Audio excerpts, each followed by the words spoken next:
அந்த love ship சில பேருக்கு கப்பல் உடையிற ஷிப். ஆனா இந்த வீடியோ முடிச்சதுக்கு அப்புறம் உங்களுக்கு ஒரே ஒரு மனுஷன் தான் ஞாபகம் வரும். அவரோட பேர் சார்ல்ஸ் ஜுக்கின். டைட்டானிக்ல சீஃப் பேக்கர்.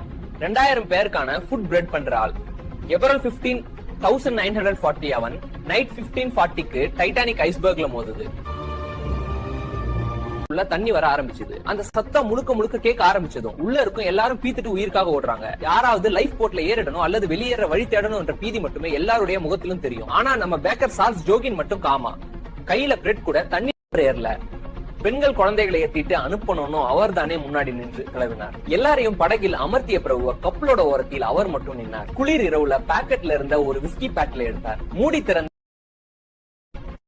அட்லாண்டிக் தண்ணி 2 டிகிரி. 2 நிமிஷத்துல மனுஷன் செத்துருவான். ஆனா இந்த ஆளு 2 மணி நேரம் தண்ணி மேல வந்தார். பைனலா லைஃப் போட் வந்தது. ஒரு இன்ஜுரியும் இல்ல. அவர் சொன்ன ஒரே வரி, ஆனா அடிச்ச சரக்கு தான் என்ன காப்பாத்துச்சு போல.